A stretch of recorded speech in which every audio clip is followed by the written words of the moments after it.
Hello दोस्तों, नमस्कार। आपका हमारे YouTube चैनल पर स्वागत है। आइए देखते हैं हिंदी का प्रैक्टिस सेट। अगर आपने हमारा चैनल सब्सक्राइब नहीं किया है तो प्लीज़ इसे सब्सक्राइब कर लें, क्योंकि यहाँ पर सभी विषयों का प्रैक्टिस सेट मिल जाएगा जो परीक्षा की दृष्टि से बहुत ही महत्वपूर्ण होते हैं। तो चलिए शुरू करते हैं। निम्न में से कंठ ध्वनि कौन सी है? तो निम्न में से कंठ ध्वनि जो है वह ग और घा है। ऑप्शन बी आपका सही आंसर हो जाएगा। हिंदी किस भाषा परिवार की भाषा है? चीनी, तिब्बती, भारोपीय, द्रविड़ या फिर ऑस्ट्रिक? तो हिंदी भारोपीय परिवार की भाषा है। ऑप्शन बी आपका सही आंसर हो जाएगा। नेक्स्ट क्वेश्चन देखते हैं। हिंदी भाषा का जन्म कहाँ हुआ था? यानी वैदिक संस्कृत से, पाली प्रकृत से, अपभ्रंश से या फिर लौकिक संस्कृत से? तो हिंदी भाषा का जो जन्म है वह अपभ्रंश से हुआ है, इसलिए ऑप्शन सी आपका सही आंसर हो जाएगा। सभी विषयों की जननी जो है वह संस्कृत है। नेक्स्ट क्वेश्चन देखते हैं। शुद्ध वर्तनी का चयन कीजिए। कृपा, यह कृपा आपका गलत है।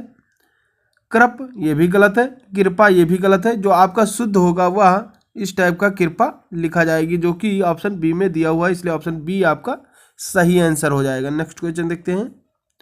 जाके पाँव न फटे बिवाई, सो क्या जाने पीर पराई का अर्थ है? कठोर होना, दूसरे के कष्ट को अनुभव करना, दयालु होना या जिसके ऊपर बीतती है वही जानता है? तो जाके पाँव न फटे बिवाई, सो क्या जाने पीर पराई, इसका जो अर्थ हुआ वह जिसके ऊपर बीतती है वही जानता है। ऑप्शन डी आपका सही आंसर हो जाएगा। नेक्स्ट क्वेश्चन देखते हैं। जस दूल्हा तन बनी बराता का अर्थ है? बेढंगा होना, सभी साथी एक ही जैसे, सुंदर वस्तु के साथ ही सुंदर वस्तु का मेल होना या संगठन से ही कार्य सिद्ध होता है? तो जस दूल्हा तन बनी बराता का अर्थ होगा कि सभी साथी एक जैसे ही हैं, यानी जिस तरीके से दूल्हा है उसी तरीके से सारे बाराती भी हैं, यानी सभी साथी एक जैसे, इसलिए ऑप्शन बी आपका सही आंसर हो जाएगा। अगला प्रश्न देखते हैं। बेइंसाफी में प्रयुक्त उपसर्ग है? जैसे कि आप सभी लोग जानते हैं जो उपसर्ग होता है वह शब्द के पहले लगता है, और जो तत्सम होता है वह जो है उपसर्ग और प्रत्यय जो होता है वह पीछे लगता है। तो ठीक है, बेइंसाफी में जो शब्द है उसमें उपसर्ग जो है बे है कि इन है कि बेई है कि बेइन है? तो बेइंसाफी यानी इसमें बे धन इंसाफी, तो इसमें आगे क्या लगा हुआ है? बे लगा हुआ है, तो यही आपका उपसर्ग हो जाएगा, यानी ऑप्शन ए आपका सही आंसर हो जाएगा। नेक्स्ट क्वेश्चन देखते हैं। बहाव शब्द में प्रयुक्त प्रत्यय कौन सा है? हाव, आवा, आव या बह? तो जैसा कि मैंने अभी पहले भी बताया है कि जो प्रत्यय होता है वह शब्द के पीछे लगता है और जो उपसर्ग होता है वह शब्द के आगे लगता है। तो आइए देखते हैं, शब्द को पढ़ते हैं। बहाव यानी आओ, आओ शब्द आ रहा है लास्ट में, इसलिए यही हमारा आंसर हो जाएगा, ऑप्शन सी। नेक्स्ट क्वेश्चन देखते हैं। पुरोहित में उपसर्ग है? पुरा, पुरः, पुरस या पुर? तो जो यह पुरोहित है यह हमारा विसर्ग संधि हो जाएगा। पुरः धन हित बता, मतलब पूरा हो जाएगा इसमें। ऑप्शन बी आपका सही आंसर हो जाएगा। किस शब्द में आवा प्रत्यय नहीं है? दिखावा, चढ़ावा, भुलावा, इन सभी में आवा प्रत्यय है, लेकिन जो लावा है इसमें नहीं, इसलिए यही ऑप्शन सही हो जाएगा। नेक्स्ट क्वेश्चन देखते हैं। किस शब्द में उपसर्ग का प्रयोग हुआ है? अपनापन, उपकार, पढ़ाई, लाभदायक, इन सारे में नहीं हुआ, लेकिन उप धन कार, तो उप जो है वह उपसर्ग है, इसलिए उपकार आपका सही आंसर हो जाएगा। अगला प्रश्न देखते हैं। निम्न में से किस शब्द में प्रत्यय का प्रयोग हुआ है? धनिक, पुलक, अलक या विकल? तो धनिक में प्रत्यय का प्रयोग हुआ है, यानी इक प्रत्यय का प्रयोग हुआ है धनिक, इसलिए ऑप्शन ए आपका सही आंसर हो जाएगा। निम्नलिखित में से किस शब्द में प्रत्यय लगा हुआ है? नगर, जादूगर, सागर या इनमें से कोई नहीं। तो जादूगर में प्रत्यय लगा हुआ है, चूंकि जादू आपका एक शब्द हो गया प्लस गर, जादूगर, तो गर आपका जो हुआ वह प्रत्यय हुआ, इसलिए ऑप्शन बी आपका सही आंसर हो जाएगा। किस शब्द में उपसर्ग का प्रयोग हुआ है? पढ़ाई, अपनापन, लाभदायक या उपकार। तो उपकार में उपसर्ग का प्रयोग हुआ है, ऑप्शन डी आपका सही आंसर हो जाएगा। निर्वाह में प्रयुक्त उपसर्ग है निर्वाह, तो निर्वाह में उपसर्ग जो है वह निर उपसर्ग है, ऑप्शन ए आपका सही आंसर हो जाएगा। किस शब्द की रचना प्रत्यय से हुई है? तो अपमान, व्यायाम, अभियोग, इनमें से किसी भी शब्द की रचना जो है वह प्रत्यय से नहीं हुई, इसलिए ऑप्शन डी आपका सही आंसर हो जाएगा। चिरायु शब्द में प्रयुक्त उपसर्ग है? तो चिर, धन, आयु, तो चिर ही आपका उपसर्ग हो जाएगा, तो यह ऑप्शन सी में है, इसलिए आपका सी आंसर सही हो जाएगा। किस शब्द में उपसर्ग नहीं है? अपवाद, ओढ़ना, पराजय, प्रभाव, तो उपसर्ग जो है वह ओढ़ना शब्द में नहीं है, बाकी अप शब्द आपका हो जाएगा, परा हो जाएगा, प्रा हो जाएगा, यह सारे आपके उपसर्ग हो जाएंगे, लेकिन ओढ़ना जो है इसमें उपसर्ग नहीं आता है। नेक्स्ट क्वेश्चन देखते हैं। इनमें कौन सा शब्द समूहवाचक प्रत्यय नहीं है? वर्ग, लोग, गण या प्रेस। तो वर्ग होता है, यह भी कई लोगों का समूह होता है। लोग यानी कई लोग हो जाते हैं, इसमें गण यानी अधिवक्ता गण, यानी बहुत सारे अधिवक्ता गण। प्रेस यह समूहवाचक प्रत्यय नहीं, इसलिए ऑप्शन डी आपका सही आंसर हो जाएगा। पवित्र में प्रयुक्त संधि का नाम है? पवित्र, वृद्धि संधि, अयादि संधि, गुण संधि या इनमें से कोई नहीं। तो पवित्र में अयादि संधि हो जाएगी, ऑप्शन बी आपका सही आंसर हो जाएगा। निम्नलिखित में तत्सम शब्द का चयन कीजिए? उद्गम, खेत, कोट या जीव।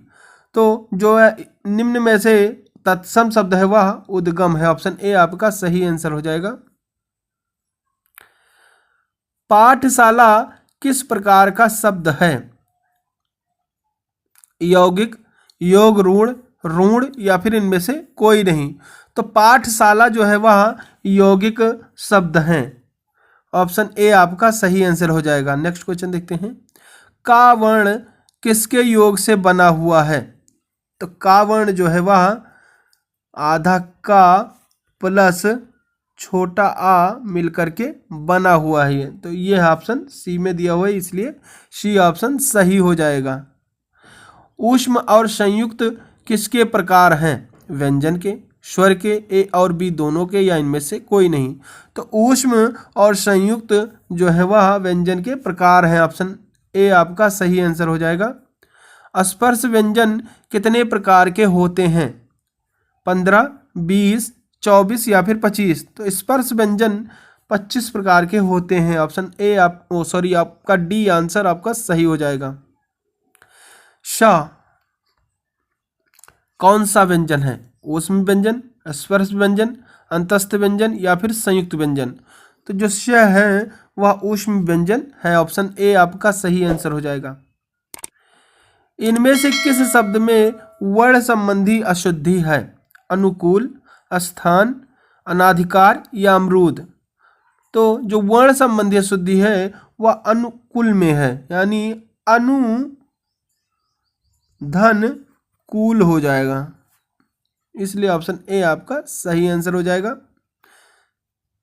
इनमें से किस शब्द में लिंग प्रत्यय संबंधी अशुद्धियां हैं?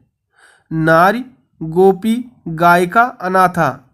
तो जो लिंग प्रत्यय है यानी ये नारी दिया हुआ है, जबकि नारी ना होकर के आपका नारी हो जाएगा, इसलिए आपका यही अशुद्ध है, इसलिए ऑप्शन ए आपका सही आंसर हो जाएगा। इनमें से किस शब्द में हलंत संबंधी अशुद्धियां नहीं हैं? श्रीमान, सच्चित, बुद्धिमान, भविष्यत।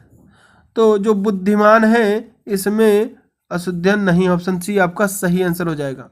इनमें से किस शब्द में चंद्र बिंदु संबंधी अशुद्धियां हैं? दांत, पहुंच, चांद, अंगना। तो जो पहुंच है इसमें चांद बिंदु संबंधी अशुद्धियां हैं, क्योंकि पहुंच में चांद बिंदी आएगी। ऑप्शन बी आपका सही आंसर हो जाएगा।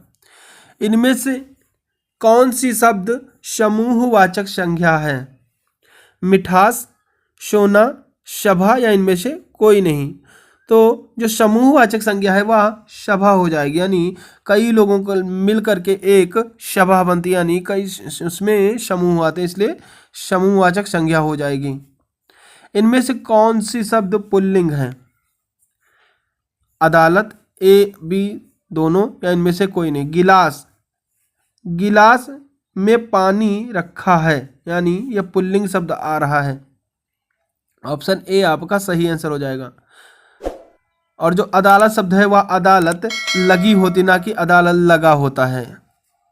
निम्नलिखित में से किस वाक्य में अकर्मक क्रिया है? गेहूं पिस रहा है, मैं बालक को जगवाता हूं, मदन गोपाल को हंसा रहा है, रामपत्र लिखता है। तो गेहूं पिस रहा है यही आपकी अकर्मक क्रिया हो जाएगी। ऑप्शन ए आपका सही आंसर हो जाएगा। उसने कहा कि मैं घर जाऊंगा, वाक्य में क्या है? सरल वाक्य है, संयुक्त वाक्य है, प्रश्नवाचक वाक्य है या मिश्र वाक्य है? तो उसने कहा कि इसमें की शब्द से जुड़ा हुआ, इसलिए आपका मिश्र वाक्य हो जाएगा। ऑप्शन डी आपका सही आंसर है। अरे उसने तो कमाल कर दिया, वाक्य है निषेधवाचक, इच्छावाचक प्रश्न, प्रश्नवाचक या विस्मया बोधक। तो जहां पर इस टाइप के मार्क लग जाएं वहां पर आप आंख बंद करके विस्मया बोधक लगा दीजिएगा, इसलिए ऑप्शन डी आपका सही आंसर हो जाएगा। पृथ्वी का पर्यायवाची शब्द है स्वर्णमयी, रत्नगर्भा, हिरण्यगर्भा या वसुमती। तो पृथ्वी का जो पर्यायवाची है वह रत्नगर्भा है। ऑप्शन बी आपका सही आंसर हो जाएगा। भाषा शब्द संस्कृत के किस धातु से बना है? भाष, भाष। तो भाषा शब्द जो है वह संस्कृत के भाष धातु से बना हुआ है। ऑप्शन सी आपका सही आंसर हो जाएगा। तरुण का विपरीतार्थक शब्द बताइए। वृद्ध, सुस्त, मंद या इनमें से कोई नहीं। तो तरुण का विपरीतार्थक शब्द वृद्ध हो जाएगा। ऑप्शन ए आपका सही आंसर हो जाएगा। इनमें से कौन सी विपरीतार्थक शब्द पतझड़ का अर्थ है? विस्तार, वसंत, शीतल या फिर सर्दी। तो इनमें से वसंत विपरीतार्थक शब्द पतझड़ का अर्थ है। ऑप्शन बी आपका सही आंसर हो जाएगा। ग्रीस में कौन सा संधि है? वृद्धि संधि, दीर्घ संधि, अयादि संधि, गुण संधि। तो ग्रीस में गिरि, गिर धन ईस बराबर ग्रीस, तो दीर्घ संधि हो जाएगी। ऑप्शन बी आपका सही आंसर हो जाएगा। तो आज के प्रैक्टिस सेट में बस इतना ही। और क्वेश्चन देखने के लिए हमारे चैनल को आप सब्सक्राइब करें और प्ले लिस्ट में जाकर सभी विषयों का प्रैक्टिस सेट देखें। तो जय हिंद, जय भारत।